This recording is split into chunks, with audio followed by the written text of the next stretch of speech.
What is up, everybody? We'll get going here in just a few.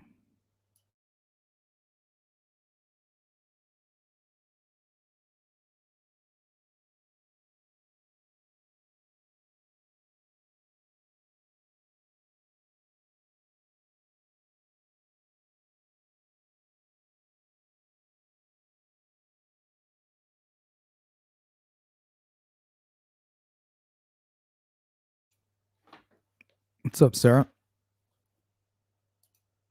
Ziggy, welcome in. GP, how you doing?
All right. You guys know what we do here on the Sleuth Crew check-ins. We talk about upcoming events, live streams that you can expect, anything going on with the channel, with members only.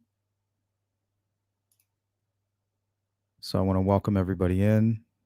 It's good to see you, Beach Ferry. A lot's been going on with the Delphi case. This Monday, we will be, for True Crime in the Morning, we're going to be diving into the Alexis Patterson case.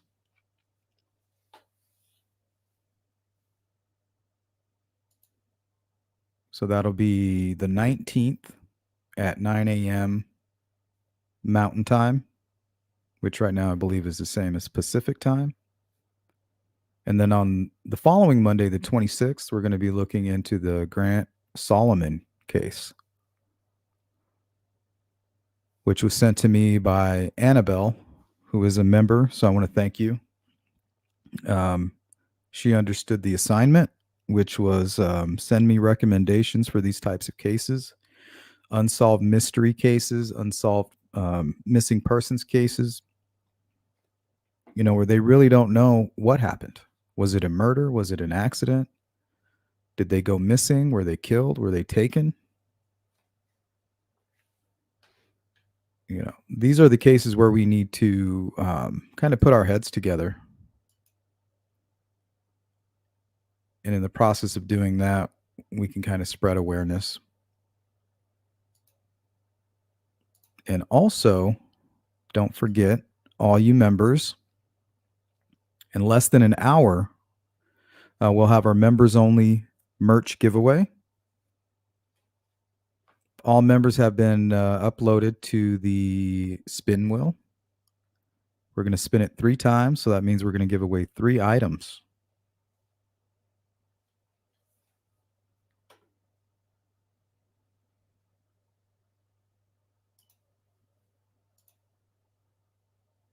Good to see you, Jerry. I'm doing well, GP. How are you doing? I know it's been a rough year for you. And our prayers are with you. Hey, Shay. Well, you might want to join the giveaway.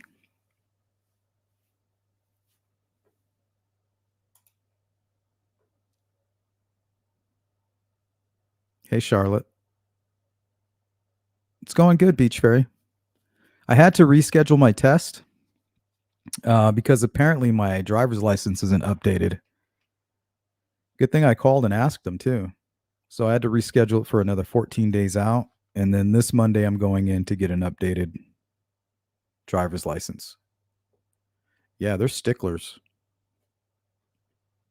I guess here in Arizona, it's a law now that every 10 years you have to update your photograph. And they asked me, hey, have you updated your driver's license? I said, no, not since like 2007.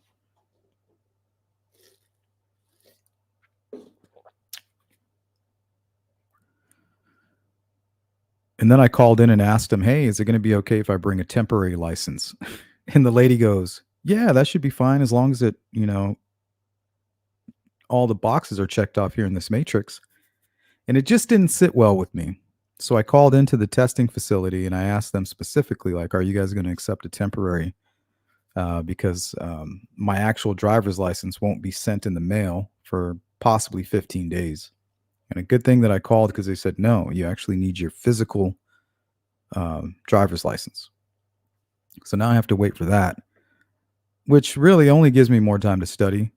It's not that hard of a test. It's like 70 questions and you get 2 hours for it. And they're all pretty self-explanatory. Good, Beach Fairy.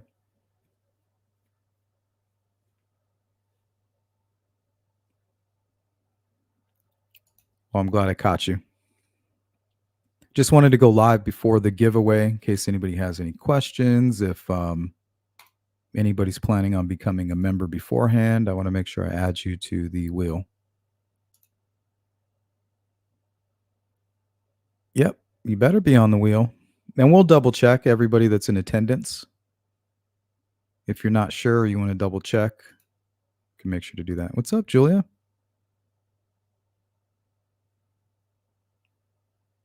Julia, this case is, I mean, I've only spent this morning looking into it, about an hour, but it looks awful. It's going to be an interesting one.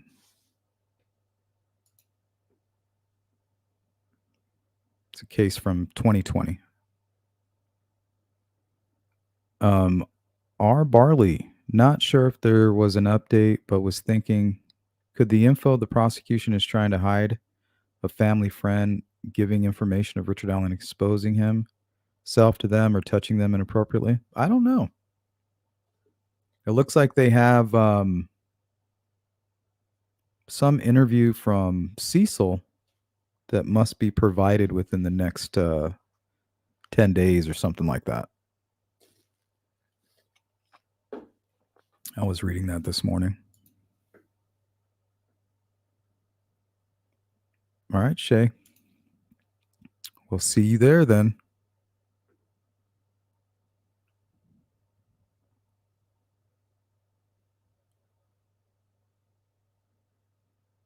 Beach Fairy says, good, I guess, though. They're on it with the security, it seems, making you jump through hoops to fly that drone, though. Dang. Well, I mean, they don't want people crashing into airplanes and attacking people and wildlife. Not to mention if you crash your drone somewhere randomly, especially in Arizona, it's likely that it'll catch on fire because of the battery. And I've played with some cheap drones in the past, and I have one that was a piece of crap. This thing that we have now is a very sophisticated piece of equipment. I mean, I can fly it if I wanted to, probably 5 miles.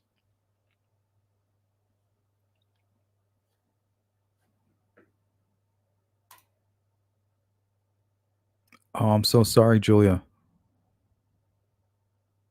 Well, I hope you get that all taken care of. What happened? Are you okay?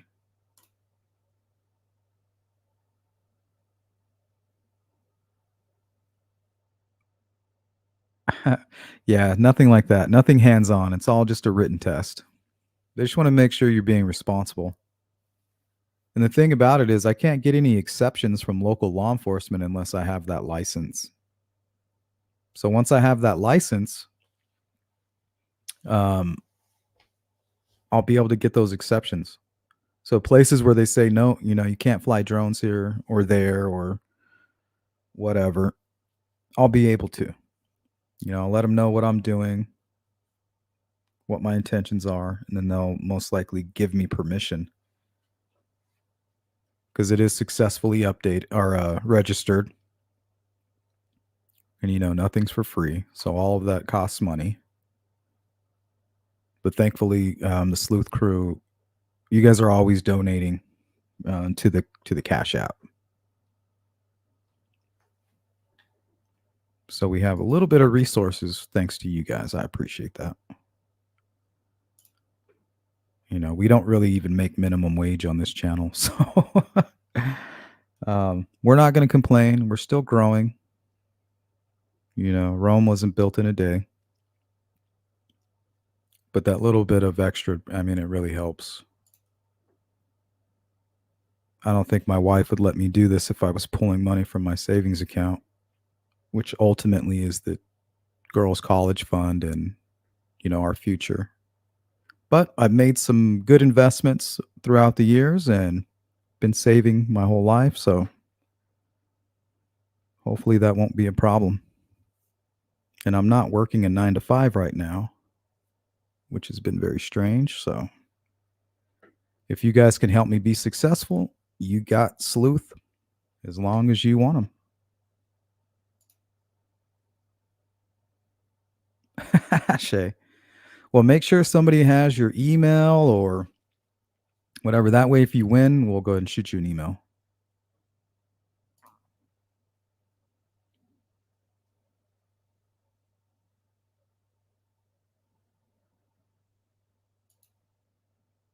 Yeah, what happened? 0 injuries for me and my pup who was with me. God was looking out for me. The paramedics were shocked.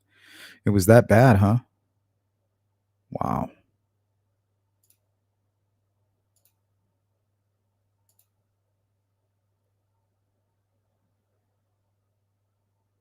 This license is federal. This is a federal license. So any state that I go to, I'm licensed. I have to update it every 2 years.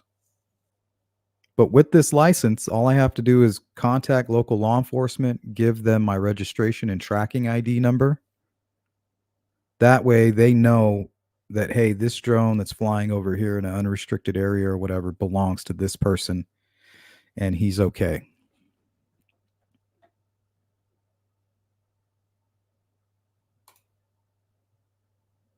You got it, Julia. Make sure you go get checked out if you have any like residual issues. Yeah, we're full-time sleuthing. And we're going to try to go back out and look for Daniel Robinson this Sunday.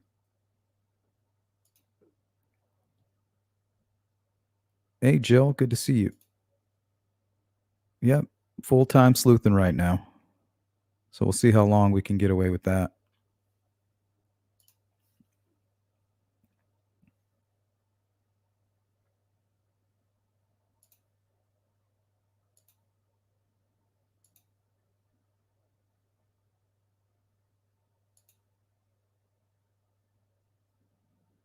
How you doing, Charlotte? One of those patient, new flyer, new pilot.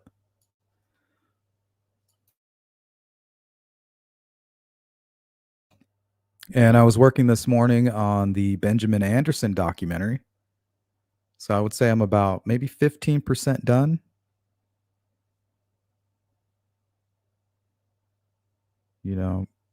Making a quality documentary is not easy work, especially when you're not really equipped with the right software and computer power. But it's coming along. We're making progress. Just want to make sure I'm telling the story in the right way. Head-on collision into the concrete median where the road splits between the HOV lane and regular traffic. Tacoma drivers are nuts. I was heading off the Washington coast for my niece's birthday. Yeah, you told us you were heading out to go have some fun.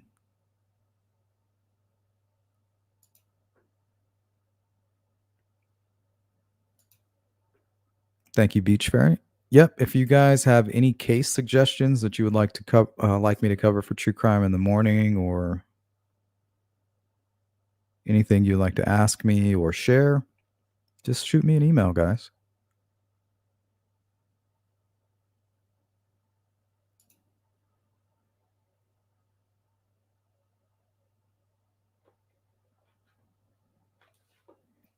Charlotte says you could contract out your piloting once you're proficient. Very lucrative. Well, it'd be nice to help with some of these searches.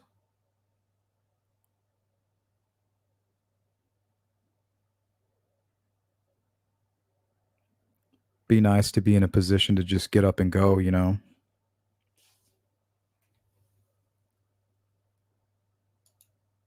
Yeah, so much for the squatching.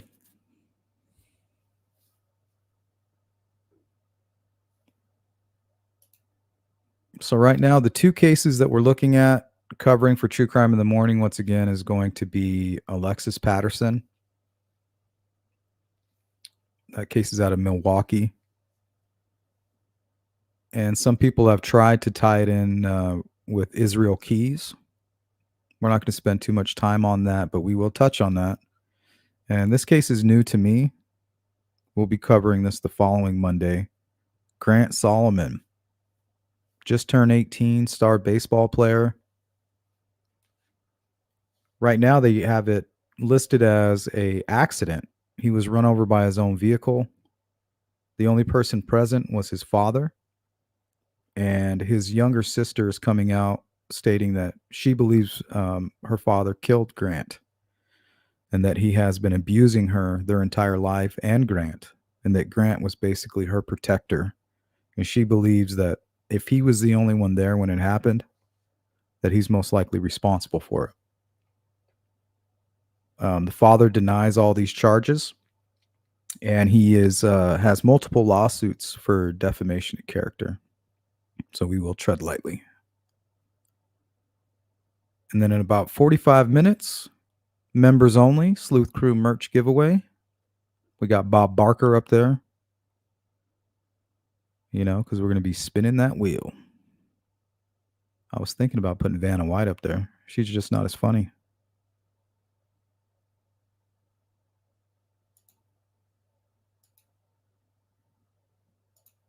Hey, what's up, Farmer? Good to see you.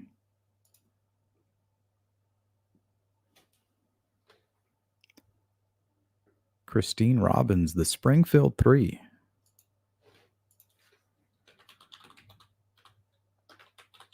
Not sure I know about that one.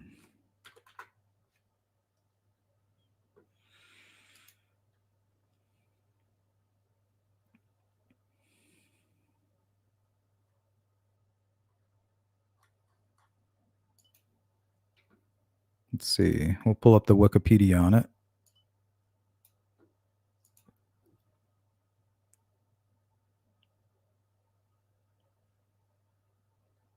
The Springfield 3 refers to an unsolved missing persons case that began on June 7th, 1992, when friends Suzanne Streeter and Stacy McCall and Streeter's mother, Cheryl Levitt, went missing from Levitt's home in Springfield, Missouri. All of the personal belongings, including cars and purses, were left behind. Makes it seem like it's not a robbery. There were no signs of a struggle, except a broken porch light globe. There was also a message on the answering machine that police believe might have provided a clue about the disappearance, but it was inadvertently erased. That sounds like a serial killer. You know, knocks out the light and then knocks on the door so they can't see him. In 1997, Robert Craig Cox, a convicted kidnapper and robber, claimed that he knew the woman had been murdered and that their bodies would never be recovered. Neither their whereabouts nor their remains have ever been discovered. No investigators in the case believe Cox has any credibility. I hate that dismissive attitude. Forget all this thinking and I believe, like, go find out. Victims. Cheryl Elizabeth Levitt was 47 years old at the time of her disappearance. She was 5 foot 0 inches, 110 pounds.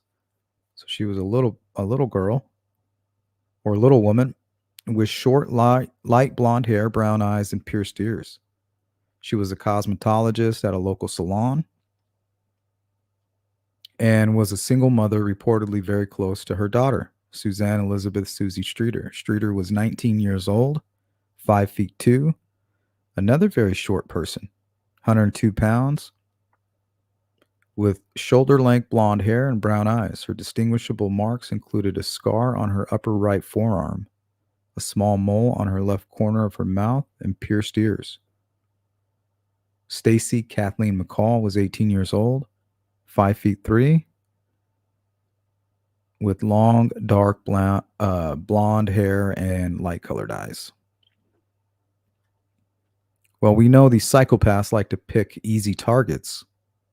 I don't know if they would consider 3 victims easy targets.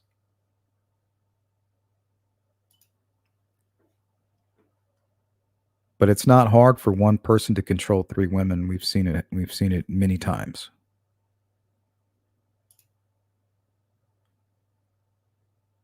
Hey, Hiawatha.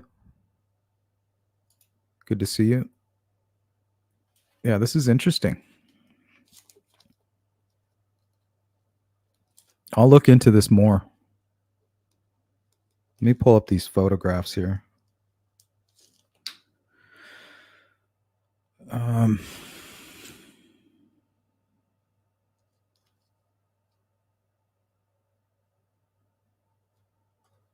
Oh, yeah, there's tons of information here.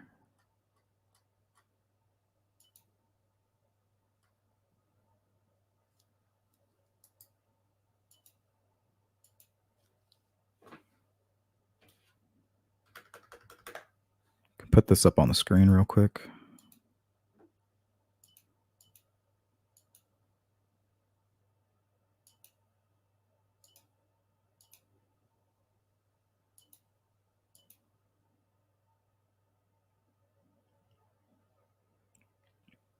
Yeah, so any one of the girls could have been the target and the other silenced, or all 3 targeted.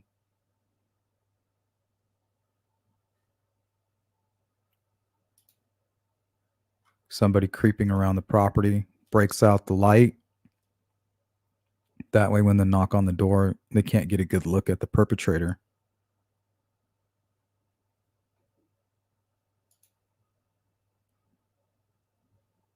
No, I haven't. I haven't heard of this. The brother of Streeter. And the more we learn about psychopathy, we learn that there doesn't need to be a reason. They can wake up that morning, look at one of these young ladies, and make the decision to do something very evil.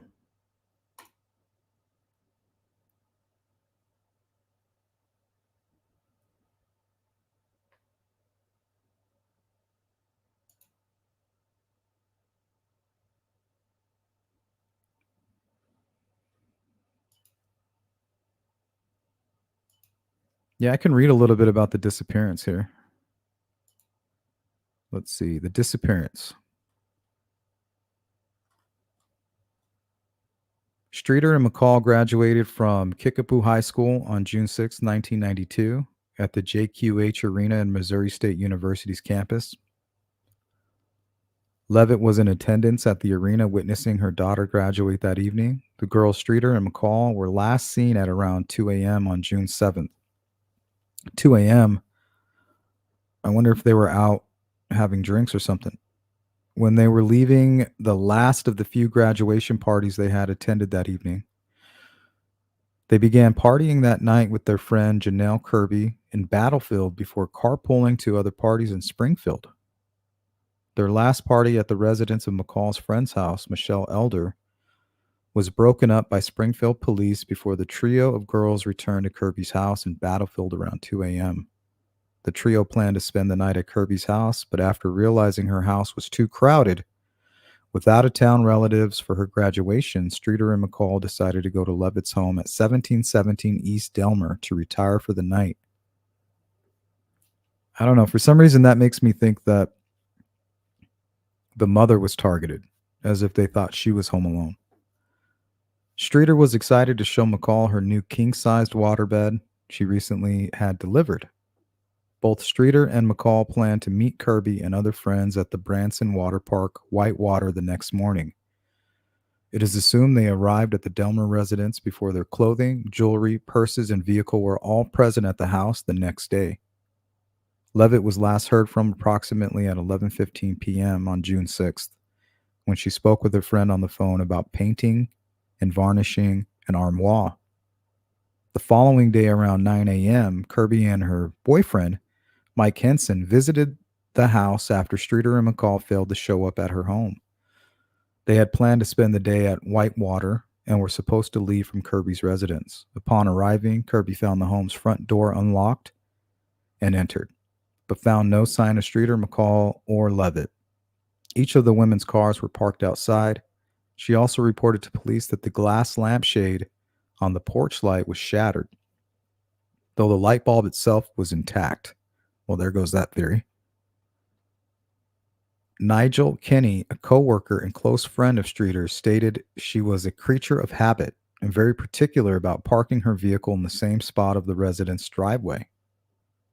Kenny believes that because Streeter's car was not in the carport as usual, somebody else could have possibly parked in her spot when she and McCall arrived before dawn on June 7th. Or the killer took the car, dumped the bodies, and then returned the vehicle and lived somewhere close by. That's just my 2 cents. Henson innocently helped Kirby sweep the broken glass off the porch, which police later determined may have destroyed potential evidence. Henson stated he did this because Kirby was barefooted. Inside the house, Kirby found Levitt and Streeter's dog, a Yorkshire Terrier named Cinnamon, who appeared agitated.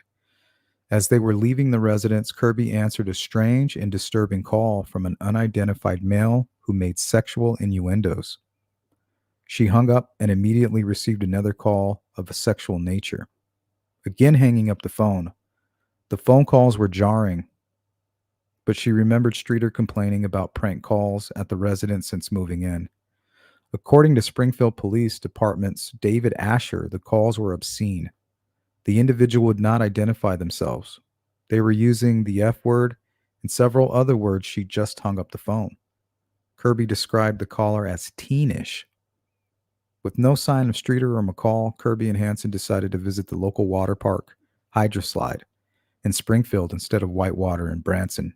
Hydroslide would eventually be torn down in April of 2010 due to multiple issues, including rising prices of land value. Several hours later, McCall's mother, Janice, also visited the house. As her daughter failed to answer the calls that all day, Janice had friends who knew employees of Whitewater and became panicked after they confirmed Streeter and McCall had not been seen there. Inside the Delmer residence, the family dog Cinnamon comes barreling towards her. She noticed all three women's purses were sitting on the floor of the Streeter's bedroom. Levitt's purse still contained a cash deposit of over $800 from her work at the salon. Janice also saw her daughter's clothing neatly folded from the night before in the bedroom as well, the only clothes McCall had possession of that night. There were recently used makeup wipes of Streeter and McCall found along with their jewelry and keys. Levitt and Streeter's cigarettes were left inside the house, which was considered unusual of Levitt's friends and family, who described her as a chain smoker. An unfinished can of Coke was also found next to Streeter's pack of cigarettes. The lights were off in Streeter's room and her television was showing snow, suggesting they had watched a movie that night but never turned off the television after it was finished. Yeah, this is painting a picture of somebody watching them, maybe through the windows, and it sounds like somebody that they know. Doesn't sound like a robbery. Maybe somebody that had been drinking or doing drugs with them the night before showed up and was hanging out, making unwanted advances.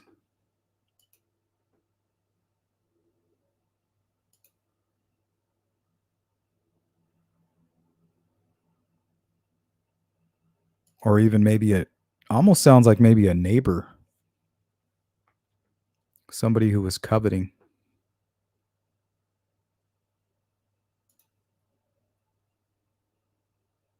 Yeah, that's a very interesting case. I'm going to look into that one further.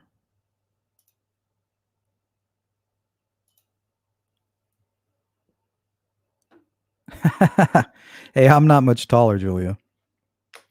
I'm 5'6" on a good day. But I've never felt short. I don't understand. I never had like that complex or whatever.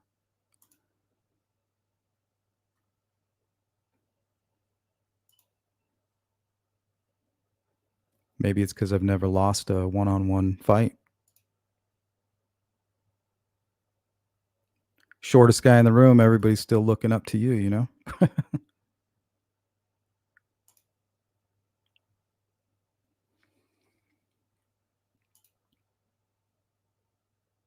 Hey, Lulu. Yeah, this seems like a very strange case. They didn't run away. They didn't leave, you know. They didn't all come together and say, "Hey, let's vanish." Something happened that night. Either they invited their killer in or he was watching them.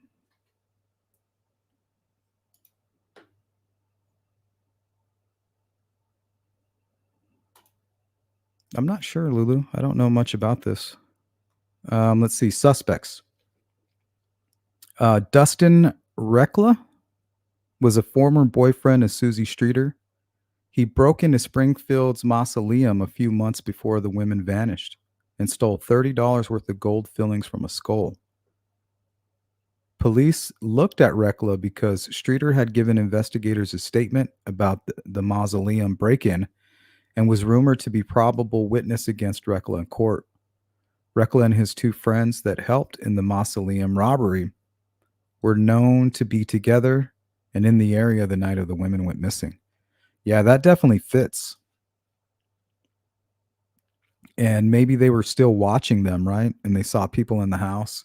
So they continued calling as if not to draw attention or so police wouldn't connect the two, you know, the obscene phone calls and then the disappearance, right? Nobody in their right mind would make obscene phone calls, stalk, and then kill their suspects, knowing that they've been murdered, and then continue the calls. You know, if anything, they're going to sever that connection.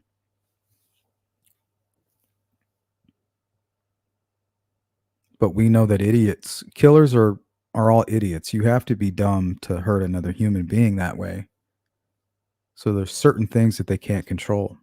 And that's how they get caught. That's how they get profiled. You know, they write their name all over the crime scene and don't even know it.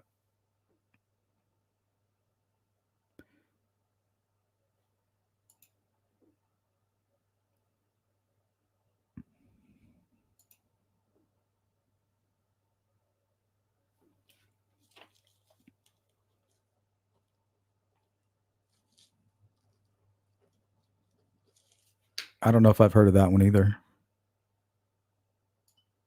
Kadin Black. Kadin. It's an interesting name. Kadin.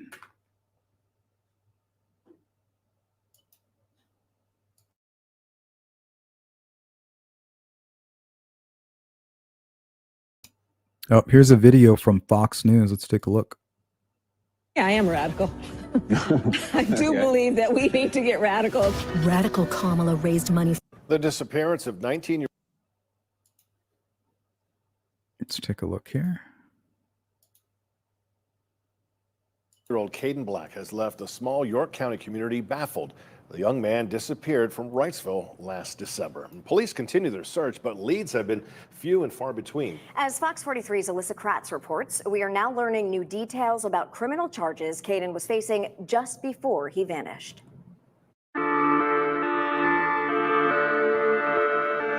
I have mourned him so many times.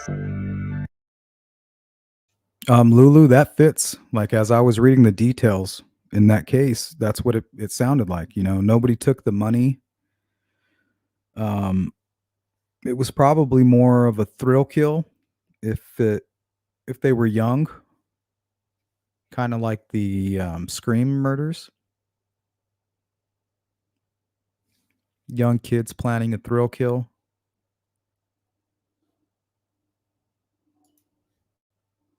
Or young men? Did he go out for a run and something happened to him? Hi, Misty. Did he go out to his bosses and, did something with them?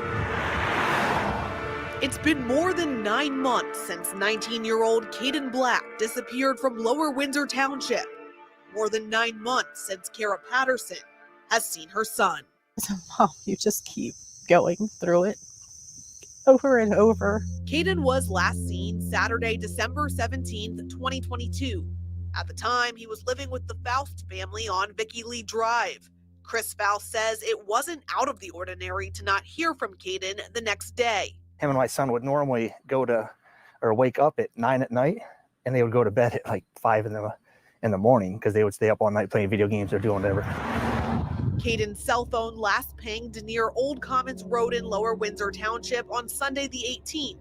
And on Monday, he was supposed to work a shift at nearby DeLauder's A1 Moving, but never showed up. That's scary, I think Lulu. for the first 2 weeks, I was definitely just like, we've got to find him. He's got to be at somebody's house. He's just got to be somewhere. It doesn't hit you. Since then, there's been no sign of Kadin. I mean, not a trace, nothing. Nobody's come forward with any information about, not even seeing him. There are things that we used to look forward to. Let's go to Beachberry's comment, because I was curious about that. Says, but would he even get much time for the mausoleum robbery? Worth killing people to stop a witness testifying? Well, remember, when you're psychotic, this might just be enough to anger them, So if there are multiple people involved, I think that there's a good chance of getting it solved. But yeah, he doesn't have to be facing a whole lot of time. Or a normal people is motivated in a normal way. A crazy person is motivated by the only emotions that they feel, which are selfish emotions. Things, they only show emotion when something's affecting them. And one of the main emotions they feel is anger. So maybe he was just triggered by that and then began stalking them, convincing his friends that they need to do this thrill kill. They'll get away with it. Or maybe they were even afraid. Like, if we don't help him, he's going to hurt us. Maybe they've watched him kill animals, set fires, things like that. That I just don't. Things like Christmas. The holiday was right around the corner when Kadin disappeared. We had presents already under the tree for Kadin. Kadin's stocking was hung. And I just kept thinking, maybe he's just going to come through that door, surprise. But he never did.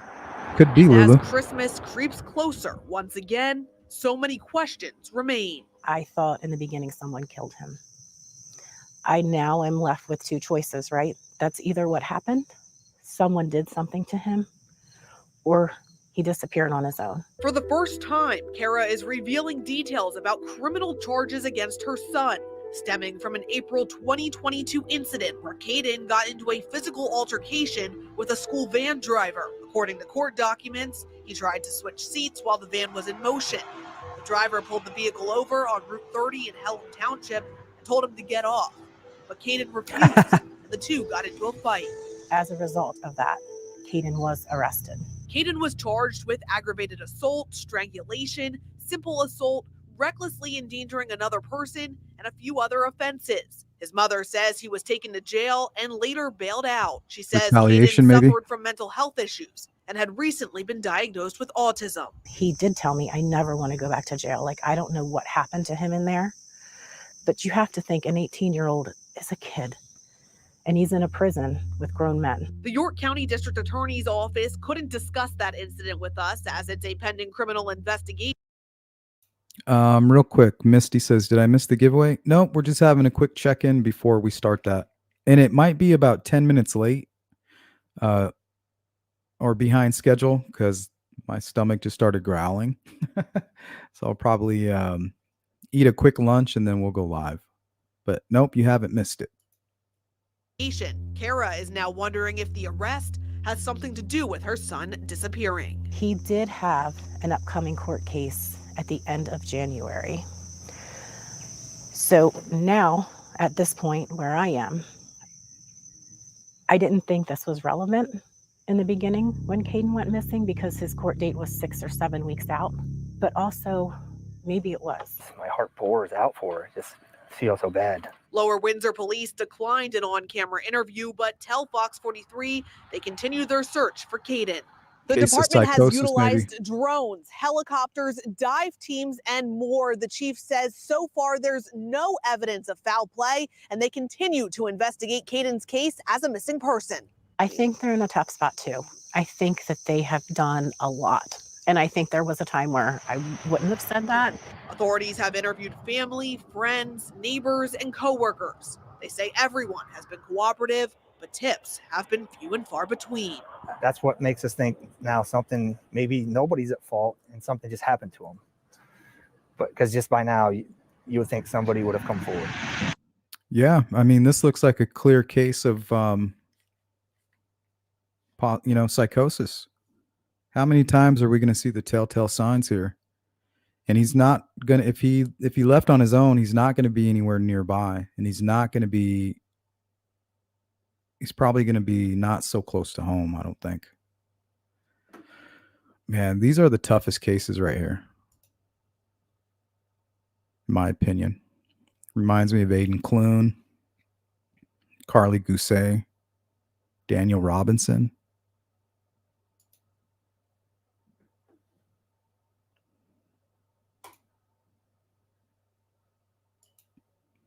Yeah, we'll probably cover this one on True Crime in the Morning for sure.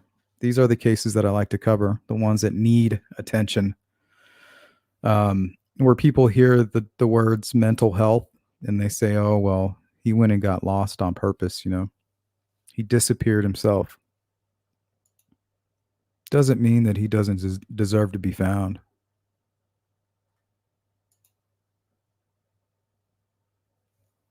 I like your theory, Lulu. Because if the kids were gone and she told somebody maybe that day or earlier in the day, like, hey, I'm going to be home alone. The kids are, they just graduated. They're going to be out staying with a friend. That may have been like an opening for that person. I think it's a good theory.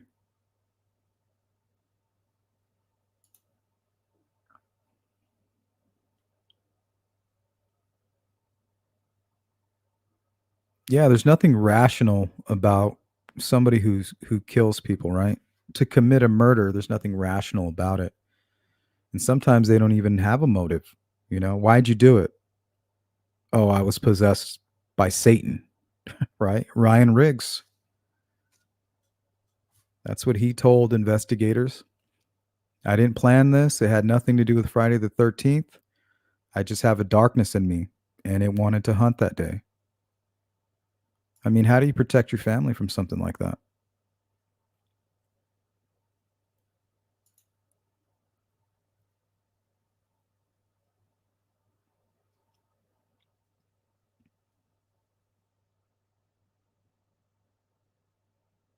Yep. Ready to go off the rails.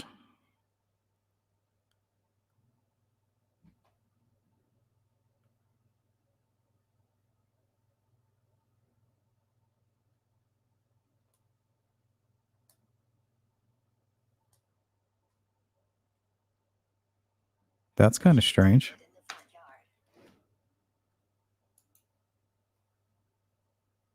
Charlotte says, oh my goodness, I'm so sorry. I didn't realize it was members only. Take care and really lovely to see you all. Thank you, Sleuth. This isn't a members only. This is just a quick check-in. But the giveaway in about 15, 20 minutes, that's members only.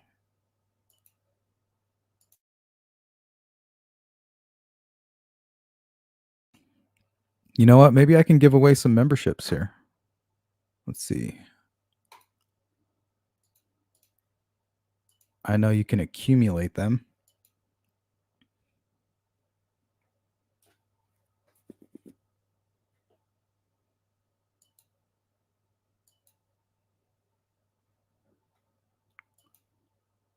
Let's try that.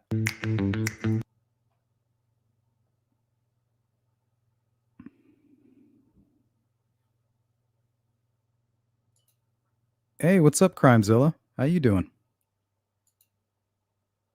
Okay, let's see. I might be able to give some memberships away, guys. Here we go. Membership gifting.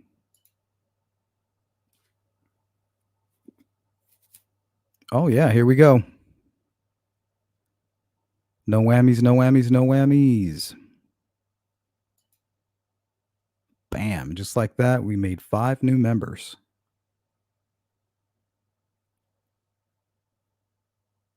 Haha, Crimezilla, Charlotte, Cindy, Phil Bond, and Doris. Let me write that down. Need to add you guys to the wheel. You must be present to win. We'll give you a 2-minute grace period to respond or to have your buddies reach out to you.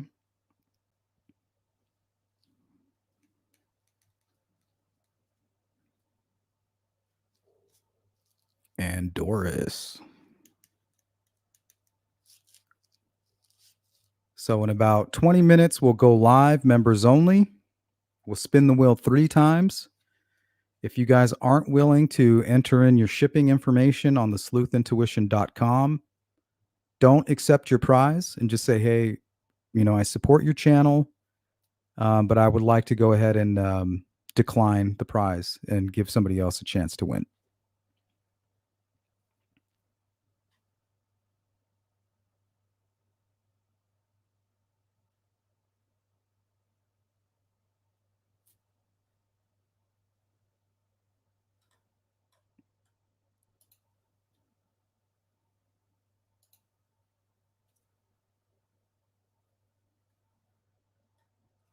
Yeah, that's a little sus, Beach. I wrote that down, Shay. I wrote down Steven Stainer and Cassidy Rainwater. I'm going to look at all those cases. You staying busy? That's good, man. That's good. I hope you're well.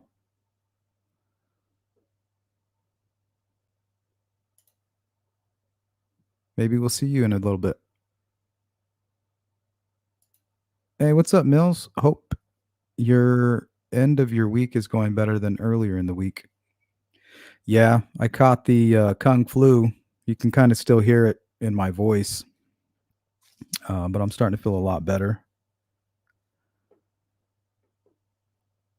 And it's been some loss of our pets and things like that, but we're coping.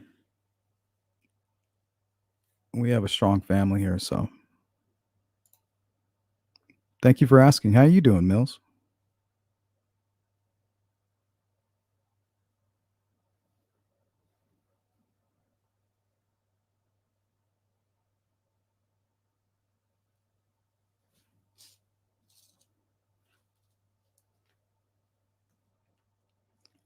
Carrie Stainer. All right. So these are the cases we'll look into. The Springfield 3. Kadin Black. Did you say Carrie Stainer or Steven Stainer? Or is it Steven and Carrie? And also the Cassidy Rainwater case.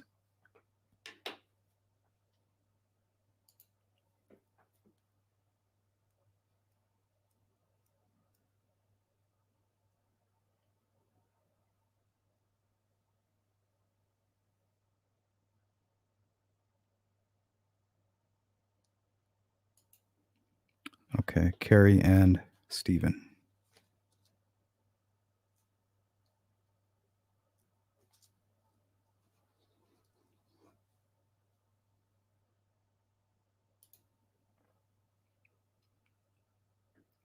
All right, guys. So I think we're going to get out of here. In about 10 minutes, we'll be starting the members only live stream giveaway. If you win, all you got to do is go to sleuthintuition.com, pick an item, place your order, and in the comments section, just put prize winner. And don't worry about anything. I'll go ahead and ship out. Usually we get the items out within a week. and you should get them within another week. So probably 2 weeks from actually winning, you should have your item. Unless you were like our last winner who lived in Europe.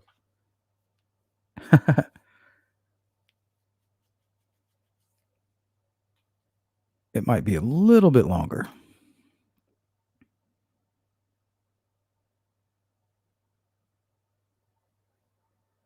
There was a movie. What do you know the name?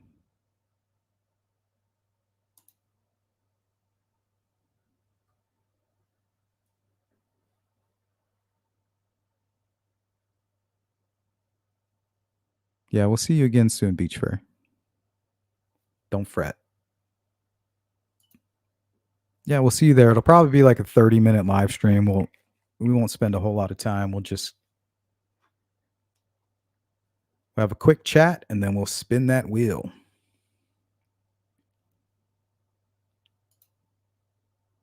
Steven is my name.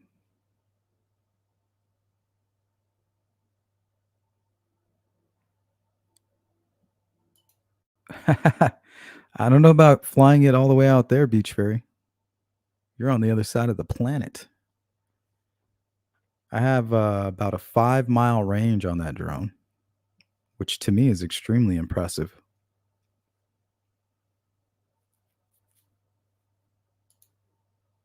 Hey, welcome in. Nicely done. Good to see you. You tried to send me an email?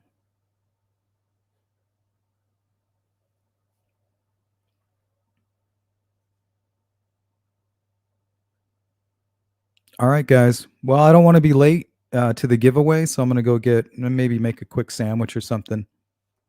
See if there's any leftovers. I think we have some stew in there from the other night. Maybe I'll just eat some of that. And I'll see you guys in about 20 minutes. So thanks for hanging out for this quick little check-in, and congrats on all you guys who won the membership, and hopefully you'll be even more lucky a little bit later and you'll get some Sleuth Crew merch.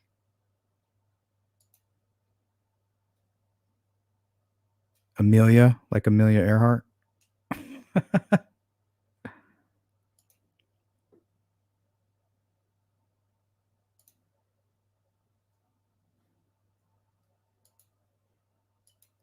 Let me check real quick, Misty.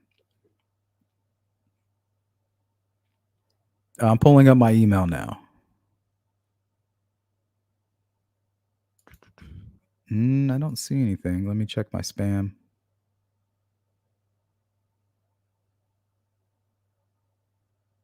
Is it regards to the hotline?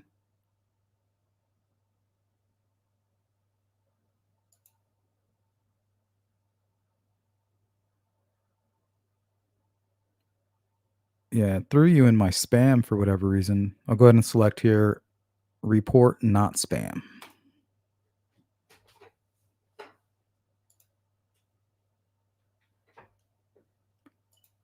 Good, Mills, good. It's good to hear.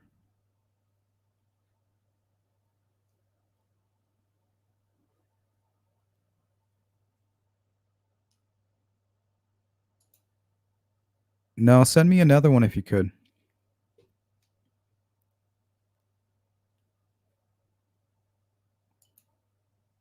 I haven't received it yet.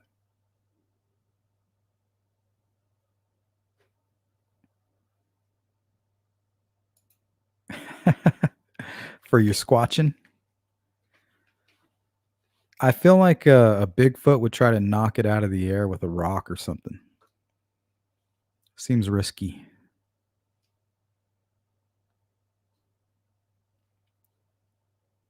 All right, guys, I'll see you in about 15 to 20. If I'm not there right away, don't panic. I'm just feeling my belly.